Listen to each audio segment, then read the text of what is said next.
Con nosotros ya la doctora Juliana Loza, bienvenida, ¿no? Con la vida agitada últimamente. Demasiado, pero ahí seguimos batallando. Yo quisiera que comencemos con esto que dijo el fiscal Rafael Vela el día sábado en la audiencia, donde debía verse, y se está viendo en realidad porque estamos en el suspenso de la decisión, ¿no?, del tribunal sobre el tema de la prisión preventiva de Keiko Fujimori. Adelante, por favor. El título de esta película para el Ministerio Público es El Mecanismo 2, conocida serie de Netflix en donde se discuten una serie de episodios históricos que sucedieron en el Brasil.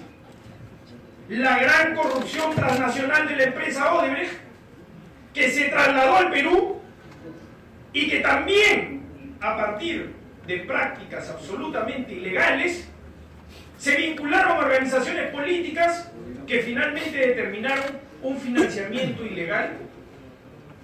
Todo ello vinculado a la llamada Caja 2, Departamento de Operaciones Estructuradas. Ese es el caso. Es el caso Lavajato peruano. Es el caso por el que el Ministerio Público está imputando graves cargos de lavado de activos y pertenencia a una organización criminal. Y vamos a contar la historia y el guión completo de esta película, conforme nuestra obligación desde el punto de vista procesal y conforme la historia también jugará. Bueno, eso decía Rafael Vela para definir un poco la... Claro, porque la teoría es esta, ¿no es cierto? Es decir, hay un financiamiento ilegal, el dinero a través de diversos mecanismos se introduce al partido, ¿no es cierto?, para la campaña. No se sabe siquiera si todo el dinero que se recibió ingresó, pero se usaron mecanismos para introducirlo. Pero lo más grave vendría al final, donde ha habido una serie de maniobras donde lo que se ha pretendido es impedir que esta verdad se descubra, presionando testigos, y ahí es donde la involucran a usted. Es decir, que usted no se ha limitado, doctora, a actuar como abogada, sino que se ha involucrado en la comisión de un delito al presionar testigos para que cambien sus versiones, ¿no es cierto? Es totalmente falso, ¿no? Llama mi atención la argumentación de la Fiscalía. Nosotros como defensa hubiéramos esperado escuchar argumentos sólidos y convincentes respecto a la vinculación de Keiko Fujimori con actos de lavado de activos en la audiencia. Y lo que planteó el fiscal es eso, una ficción, una serie donde yo no sé qué papel juega él o protagonismo, no quién tiene cada quien el protagonismo. Este caso no es una serie ni una ficción. Este caso es algo real, donde hay una persona privada de su libertad. Nadie busca protagonismo. Si es que el señor fiscal o los señores fiscales quieren hacer un guión, creo que están armando un guión incorrectamente en este caso. Elementos de convicción, ninguno. Incluso ustedes escucharon cuando le han preguntado ¿cuál es el elemento de convicción que vincula a Keiko con acto de lavado? La respuesta al final, luego de 3 preguntas consecutivas, no fue sino una inferencia. Nicolás, alguien puede estar preso por una inferencia, y es que eso es lo que hay en este caso. Inferencias, deducciones, especulaciones. Pero hay hechos, doctora, pues que son innegables, o sea, o siguen negando, porque eso es algo que discutía mucho con Humberto Abanto acá, que cada vez que llegaba le decía, ya vamos a discutir cómo si recibieron dinero y si eso es ilegal o no, y hemos venido postergando esa discusión, pero recibieron dinero que no declararon. El propio Jaime Yoshiyama ha dicho, y ha dado el nombre de una persona en la cual le había pedido mantener en reserva la identidad, pero ya si el propio Jaime Yoshiyama ha dicho que ha ingresado dinero, ¿no es cierto?, que no se declaró, ¿no? Pero también Jaime ha declarado que Keiko no conocía de esto, que era un conocimiento privado de Jaime Yoshiyama. Hasta disculpas públicas le ha pedido a Keiko Fujimori en los medios de comunicación. Pero es difícil de creer, pues, doctora, o sea... Es el argumento que existe. O sea, que entren $10.000 o $5.000 para la campaña y no se entere la candidata, yo le creo, pero que entren millones y no se entere la candidata... Pero ya... el mismo Jaime ha reconocido que este era un pacto de honor que tenía entre él y el empresario, y él recién lo ha revelado. Jaime, Nicolás, ¿tú crees que si Keiko hubiera sabido esto que ha argumentado recientemente Jaime Yoshiyama, no lo hubiera dicho desde un inicio y se hubiera, digamos, salido de todo estos tormentosos pesadillas que está padeciendo? O sea, ya lleva al día de hoy 55 días presa. O sea, ¿no crees que si él hubiera sabido no desde 10 de octubre, que fue la detención preliminar, desde octubre del 2015, que empezó esta investigación a nivel fiscal y policial. De haberse sabido esto, creo que se hubieran evitado muchas cuestiones. No lo sabía. O sea, ¿cómo puede decir aquello que no lo sabía? Muy bien, sí, para pues, ustedes pero dicen, resulta, o sea, porque si uno escucha las cifras de las que se empiezan a hablar, es evidente. O sea, por ejemplo, Hugo Delgado de RPP dice que recibió 210 mil dólares en efectivo para pagar publicidad de Fuerza 2011 en la campaña. O sea, estamos hablando pues de puntos increíbles y resulta muy difícil de creer que la candidata está viendo que se está haciendo una campaña que cuesta mucho dinero y que no pregunte de dónde está saliendo ese dinero. O sea, no quiero ver, no me importa, no sé, o sea... Es que no quiero ver, no me importa, Nicolás. Hay estructuras, hay roles, hay de organización dentro de un partido. La candidata es eso, la candidata que tiene que estar día tras día dentro de las propias actividades de la campaña. Hay un área de administración, hay un área de tesorería. Está el propio señor Jaime Ochiyama que tenía una función dentro del partido. Pero ¿quién era la beneficiaria? Porque eso también es importante y eso ha sido trascendente. ¿A quién beneficia la entrega de ese dinero? La candidata era ella, pero o sea, toda esta estructura de organización legítima y legal es propia del partido. O sea, aquí ya estamos en un punto donde la discusión no es si es verdad o no que se recibió dinero de origen ilegal o dinero que no se declaró o lo que fuera, sino que ella no sabía. Bueno, tampoco sabía todos los procedimientos que se estaban haciendo, es decir, que se hacían sorteos que no correspondían, que se declaraban ingresos por cócteles que estaban absolutamente sobrevaluados, o que se utilizaba el sistema del pitufeo y otros similares para introducir dinero, ese dinero que había sido entregado. Son cuestiones distintas, Nicolás. El único reconocimiento de ingreso de dinero es el que ha hecho el señor Jaime Ochiyama. Incluso él ha negado haber recibido dinero de Odebrecht a través de Barata. Él lo único que ha reconocido es haber recibido este dinero de parte de este empresario millonario. Es lo único que existe. Ahora, respecto a las actividades proselitistas, Keiko sí sabía de la realización de estas, porque ella era partícipe de estas. Estuvo presente en la rifa, estuvo presente en los cócteles. Entonces, ella sí sabía que se realizaban, pero no sabía el menudeo, el detalle de las actividades. O sea, la función de ella como candidata el día de los cócteles era estar presente en los cócteles. Y mucha gente ha ido a declarar que haya estado presente, precisamente iba a los cócteles y lo único que quería era sacarse una foto con la candidata. Y ella daba el discurso en el cóctel, o sea, no es que no sabía, sí lo sabía, sabía que iba. Es decir, yo sé que los abogados tienen que cumplir su chamba, pero resulta... Es decir, todo el mundo, es decir, está pasando como lo que de alguna manera se empieza a destapar en Chiclayo, ¿no es cierto? De cómo funcionan los mecanismos de corrupción en el Perú. Pero he sabido que hay aportantes, pues las empresas aportan a las campañas electorales y esa es la manera de enganchar con los candidatos. Además, muchos de las grandes empresas no aportan a un candidato, aportan a los que podrían ganar, para jugarle a todos los caballos, ¿no? O sea, como si esto fuera una carrera de caballos, ¿no es cierto? Y que estos dineros normalmente no se entregan con declaraciones formales, se entregan en efectivo, se entregan, digamos, buscando mecanismos para que no quede rastro del dinero que se está entregando. Entonces, Keiko va a seguir negando y ustedes van a seguir negando que eso ocurrió. Lo único que hay esclarecido es la propia declaración del señor Jaime Ochiyama, Nicolás. Eso es lo que hay hoy en día. La de él y la de su sobrino. Pero nos hacen perder tiempo, pues, Juliana, pero en fin. Es lo que hay, Nicolás. Ya, está bien. Bien, está grabado esto, pues se lo va a hacer recordar después.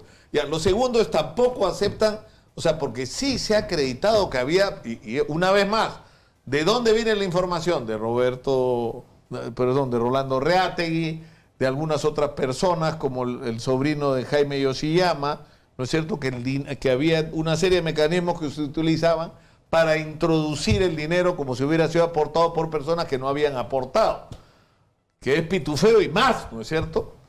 O sea, ¿eso tampoco se reconoce como cierto? La declaración que existe del testigo protegido número 3, que es el que estás haciendo mención, que habla de una supuesta reunión en la cual hubiera estado presente Keiko, Pierre y Ana y otros militantes del partido, donde según él le habrían dicho hay este dinero. Este testigo, la versión de este testigo no ha sido corroborada, Nicolás. Este testigo tiene 3 declaraciones y en las 3 miente y se contradice entre sí, tratando de subsanar las deficiencias que ha dado en la primera, vuelve a mentir en la segunda y se vuelve a equivocar y da una tercera y vuelve a equivocarse. No hay una versión uniforme y coherente de ese testigo protegido número 3. Cuando se dice que su versión está corroborada, lo único que está corroborado es que ese testigo... ¿Pero por qué le dice testigo? Es Rolando Real. Bueno, ese señor... Pues él mismo lo ha dicho. Él mismo lo dijo. Lo único que se ha corroborado es que él entregó dinero a estas personas. No se ha corroborado aquello otro que él dice que en una reunión le dijeron. Pero ahí viene el tema final, el de los testigos, que es en realidad lo determinante, ¿no es cierto?, para la prisión preventiva. O sea, lo que determina la prisión preventiva no es solamente el hecho de que te atribuyen un delito que tendría más de 4 años de cárcel, o sea que si te condenan irías a la cárcel, de que haya algún indicio razonable que puedas haber estado involucrado, sino... Porque pueden ocurrir estas 2 cosas, pero si no hay peligro de que te fugues, si tú no eres una amenaza para el proceso y que la investigación va a transcurrir con normalidad, entonces te dan comparecencia, ¿no? Bajo toda la fórmula que tiene. Ahora, ¿qué es lo que provoca la solicitud de José Domingo Pérez y la resolución del juez Concepción Carguancho? Que hay la evidencia, según ellos, de que ha habido interferencia en el proceso y múltiples interferencias. A ver, Nicolás, primero, bien lo has dicho, si no hay peligro procesal, caben otro tipo de medidas. Keiko ha venido enfrentando esta investigación desde hace más de 3 años en libertad y es lo que solicitamos. Ella va a enfrentar esta investigación, porque no ha obstaculizado esta investigación, en libertad. 3 años, Nicolás. Desde octubre del año 2015 viene desarrollándose esta investigación. ¿Cuál es el argumento del juez para poder decir que Keiko tiene riesgo de fuga o que hay un riesgo de fuga? Le da por acreditado todos los arraigos, todos, le reconoce todos los arraigos porque los tiene. Pero que dice, no, se basa en ejemplos de otras personas que como los procesados del Club de la Construcción se habrían fugado, que como el señor Inostroza se fugó, que como el señor Schultz se fugó, entonces también te vas a fugar. Es decir, Nicolás, gravemente y equivocadamente le están trasladando conductas de terceras personas, de otros procesos, de otras épocas que nada tienen que ver con ella, y ese es el criterio del juez para mandarla a prisión. Es gravísimo. Las conductas o los reproches son personalísimos por conductas que ha hecho. Si Keiko lo hubieran detenido escapándose, subiéndose a un avión, cruzando la frontera, o hubiera tenido ese tipo de actitudes en otras investigaciones, asilo, cosa que no hizo. Claro, porque ¿es verdad eso que le plantearon la posibilidad de asilarse? Sí, sí recibió eso, pero ella ha sido siempre muy firme, que ella va a dar la cara en todas las investigaciones y ella sigue dando la cara. Porque pedir asilo cuando tienes, es decir, tienes el caso de Alan Garciano, tienes impedimento de salir del país, según él, ya no es un informante, sino es una fuente anónima. Es bien loco, ¿no? El argumento parece, ¿no? que por un dato anónimo decides asilarte en una embajada porque temes que pidan prisión preventiva para ti. Pero digamos, eso es un gesto que sí implica una actitud, ¿no es cierto?, de pretender evadir la acción de la justicia. Eso es un peligro de fuga. No, o sea, alguien que se asila está dando señales de que se quiere fugar, ¿no? Nicolás, que no ha sido la actitud de Keiko. Keiko ha ido, tú lo has visto, a cada una de las audiencias del juez Concepción Carguancho, sabiendo que no íbamos a encontrar justicia, porque la actitud del magistrado era todo menos imparcial desde un inicio. Ahora, sin embargo, es decir, yo creo que el peso de la argumentación con respecto a la prisión preventiva no ha estado tanto sobre el peligro de que se fugue, que como usted mismo, te puedo tutear, ¿no, doctora? Supuesto, porque Nicolás, hemos hablado tantas veces, tantas entrevistas. Sí. Es decir, el tema no es tanto eso, pese a que ustedes mismos han reconocido que en algún momento alguien propuso asílate, y ella dijo no. Sino es lo otro, la interferencia en el proceso. Y ahí es donde entra el tema de los testigos. O sea, miembros del estudio ORE, según la teoría de la Fiscalía, en coordinación con la abogada del caso, han estado presionando testigos. Y es más, cuando se hace el allanamiento del estudio ORE, se hace buscando la documentación que acreditó que esos abogados que habían hablado con los testigos habían sido contratados por este estudio. Primero, que este hecho no forma parte del debate de la apelación de Keiko Fujimori. un hecho posterior, que no debe ser valorado porque no forma parte del debate, no formó parte del debate en primera instancia y no ha formado parte del debate en segunda instancia. Y la sala se pronuncia por aquello que hay. A lo segundo, Nicolás, absolutamente falso que tanto los abogados del estudio ORE cuanto mi persona hubieran obstaculizado, hubieran intimidado o amedrentado a testigos. Te lo digo, absolutamente Pero falso.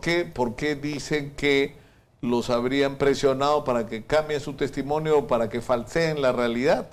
Es absolutamente falso, Nicolás, y estamos seguros que eso lo vamos a acreditar, lo vamos a desvirtuar en la investigación. Nosotros no nos oponemos a que nos investigues, somos los más interesados en este momento. Lo que sí reprochamos, Nicolás, que es en base a testigos protegidos, nuevamente, no corroborados. A mí me han pasado de la condición de abogada a investigada sin siquiera haberme citado en calidad de testigo a declarar, por el solo dicho de un testigo protegido. Y por supuestamente haber encontrado facturas que tienen que ver con abogados en el allanamiento del estudio ORE. Entonces, Nicolás, ese es un criterio válido. ¿Hasta cuándo vamos a seguir con esta dinámica? Claro, porque en principio, o sea, el abogado, no por ser abogado, tiene la prerrogativa o el privilegio de no poder ser procesado. Si comete un delito, tiene que ser procesado. Nicolás, nosotros aquí desde ya hemos dicho y hemos manifestado, tanto el doctor Arsenio Oré, entiendo su equipo de abogados y mi persona, negamos absolutamente ese hecho. Jamás, Nicolás, hemos interferido en la declaración de un testigo, menos lo hemos amenazado, menos lo hemos intimidado. Nuestra labor nunca ha pasado la línea de lo legal y eso lo vamos a demostrar, que se nos quiera perjudicar con eso, Nicolás. Ahora, ¿cómo se resuelve el hecho de que tú seas procesada y abogada de Keiko? Porque igual pudiste ejercer la defensa de Keiko el día sábado. Es que la Constitución, Nicolás, y los tratados internacionales establecen lo siguiente, que un ciudadano puede elegir a su abogado, a libre elección.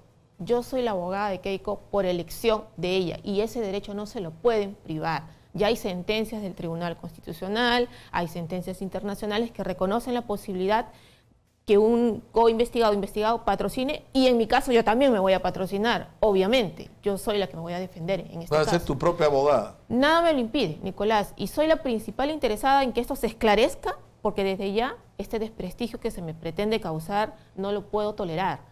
Es inconcebible que los abogados se nos pretenda incorporar indebidamente. El doctor Arsenio Oré, creo que todos lo conocen, es uno de los más connotados y prestigiosos abogados del país. Es maestro de muchos abogados penalistas y no es posible que se le haya incluido por supuestamente encabezar toda esta red de abogados. Sí, pero no es así de arbitrario, ¿no? Es decir, lo que hay es testimonios de testigos y hay, bueno, debía ser un colaborador, es un testigo protegido, ¿no es cierto?, que dice, han venido abogados y nos han pedido que cambiemos nuestros testimonios, nos han dicho que debemos decir esto, debemos lo otro.